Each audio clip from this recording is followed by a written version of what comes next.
Welcome back. I thought I would just go over this Slytherin update here because they did do some patch notes here. They're going to be going through their 25th anniversary.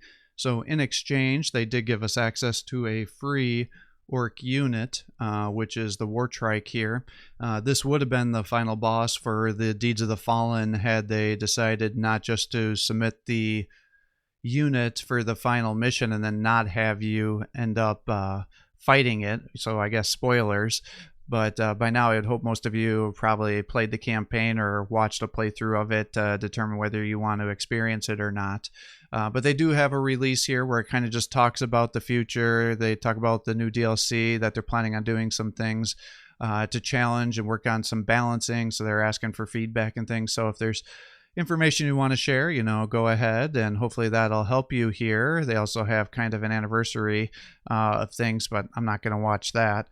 But then they do have some balance notes here. So the big thing is they added that Death Killer War Trike, which is the new unit, and I will upload a video after this just with a quick little summary of what my thoughts are. Originally I was a little bit negative on it, but I actually kind of like the unit after I played a couple of matches with him now. He has a new HQ unit, and it does require that you have the Orc Faction DLC for it to be usable. I think that's probably the best way to do this because it encourages people to buy the faction, and then people that have already spent the money on the faction, because I feel like the DLCs are a little bit overpriced unless you get them on sale, especially if you bought it when they were first released, that you kind of feel like you're getting a little more bang for your buck. They did add some new maps here for the Crusade and Planetary Supremacy, so if you're looking for some more variation, that can be helpful. They also, for those of you that like to make your own maps, they added 5 new Tau buildings to the custom map designer, if that's something that you're interested in. They're still playing around with the Crusade mode. I've had multiple people ask me, am I going to do a Crusade campaign? And my answer is still the same. It's still just in I don't even know if I call it a beta, but an experimental, or as they call it in their discussion, a preview. And so I'm not going to spend the time to go through that because I feel like if it's anything like the Planetary Supremacy, I just use that to play through a new faction and get some experience with it, but it doesn't feel great. And I suspect the Crusade's going to be the same way. So once they get it a little more flushed out, then I'll do a Crusade thing by all means.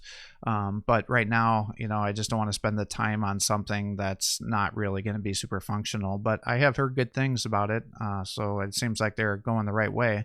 It looks like for those of you that do play the Crusade, though, they did do some rebalancing of the army sizes. They added some level up upgrades to your units. The enemy boss's HP was reduced to 100% and from 200%, so I guess some people were having trouble beating the campaign because of the buffs for the bosses. And then they added a selection of the boss army upgrades, and then these will buff all the other units in the boss's army, kind of making things a little bit better. If you use your standard builds, then they're going to make some updated Orc Speedy Boys army, and then they also made some tweaks to the Crusade level up, as you notice up above. And then there were several bug fixes as well. So for those of you that play the Crusade, I guess they're having issues where the siege wasn't working appropriately. The Tau army was larger than what it should have been, so now they're going to make that size be more appropriate. And then the flamer units would occasionally cause the game to crash, I guess. So this will hopefully, when they level up, so hopefully that'll stop that from happening. And then it would also make guys face the wrong way. And then I never experienced this on the Deeds of the Fallen, but I guess on Mission 4, it doesn't count your turns correctly if you saved in load, so that could cause it to bug out. And then I guess if you ended up losing Leona on Mission 10, that would make you to fail the mission effectively because you can't complete your mission. So, and then they just did a couple other things. So they fixed some of the Adeptus Sororitas abilities, which were playing too quickly. If you're using any sort of game speed up abilities, the main menu was not working right.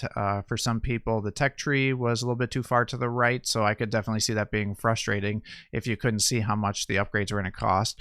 I have noticed this on my own game recently, and if you've watched my match you probably saw this, but I was unaware that this was a thing because I so rarely use Castellans.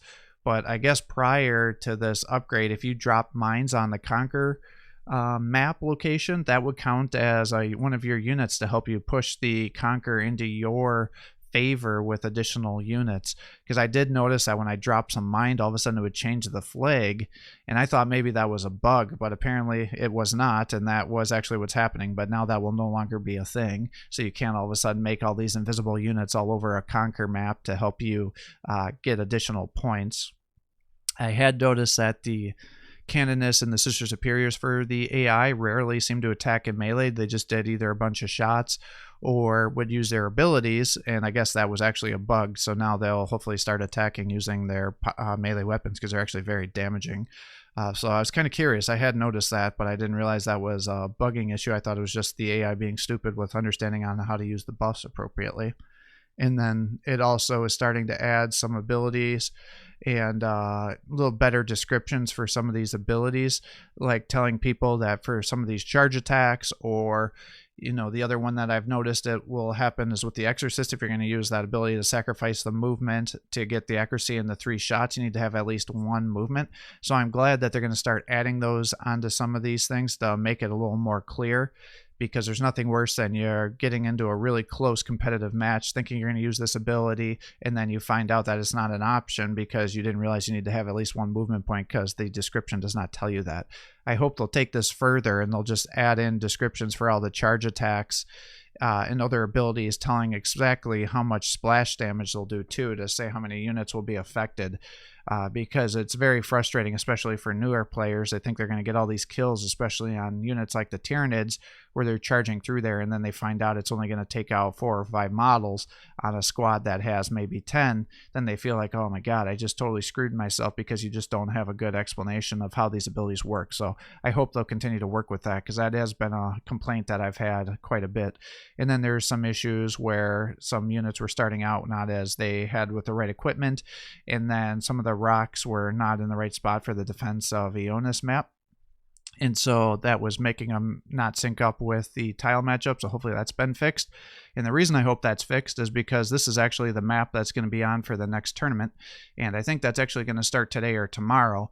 And I should be able to make that work with my schedule. So I have had some people ask me, am I going to be doing more tournaments, because it's been quite a few months since I've done one, and I think I should be able to have my schedule work appropriately to do this one. So I will be participating in the Defense of Ionis tournament map, so maybe some of you guys will be joining into that tournament too, and we'll see if we can meet up and try to fight each other here. I'm always curious to see what other players are going to do. I suspect I'm going to be playing with the Adeptus Sororitas, because I haven't done a tournament with them yet post-patch, and I'm going to have to go back and look at some old videos, because I don't remember if I ever did a tournament with the Adeptus, not Adeptus Astartes, the Imperial Guard Astra Militarum after their balancing patch 2.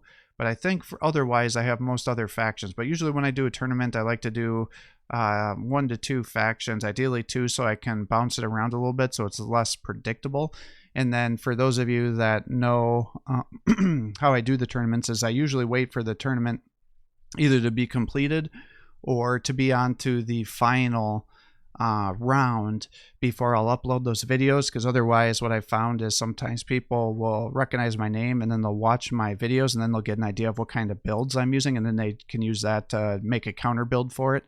And there's other ways to cheese it too. Like in the past, if people saw if you were winning, then they would just wait for like the last 10 minutes of a tournament round, and then they would finish their turn and submit it, and you wouldn't have time to then get the notification from Slytherin that it was your turn, and then the tournament would close out. And then what would happen is whoever's turn it was, whether you are winning or not the match, it would say, oh, you're the one that caused the match not to be completed because you didn't play your turns, and so it would automatically give the win to your opponent even if you were really destroying them. So that definitely felt bad, and you can see some of my tournament matches where I had a player actually do that to me, and that definitely felt bad, and I think they fixed that now, but there is some way to cheese.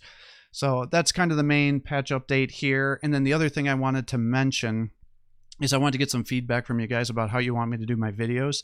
So I'm going to continue to do the Monday, Wednesday multiplayer matchup. Right now I'm still having a lot of fun doing it with the Battlesectors. Maybe someday I'll move it on to having some other games on multiplayer too, but I'm kind of still getting quite a bit bit of enjoyment playing the multiplayer matchups here. But in regards to that, would you guys prefer that I continue to use just the standard maps when I'm doing the multiplayer matchup? Or now that we've kind of experienced all the factions, do you want me to go back to how it was before, where I would just start downloading random maps from the custom maps and then start playing matches on those again? I know I was getting kind of mixed feedback. Some people liked to see the new maps to see if that was one that they wanted to play. Other people were kind of frustrated because a lot of them would have different bugs and things like that, where you'd be moving through objects or wouldn't get proper cover. So then people didn't like when I was using those maps, because there's really no way for me to know which ones are bugged and which ones aren't until I do a match, because I just kind of go into those matches blind. But give me some feedback on that, on which way you'd like me to go, because I'm happy to play around with that. And then the other thing I wanted to get feedback on is on the Tuesday, Thursdays, I usually have either some sort of secondary video. So when there's a bunch of new factions, then I usually have the faction reviews or other kind of guides. I'm going to start making some Gladius guides, but I don't know if you guys necessarily want to have 2 Gladius guides a week.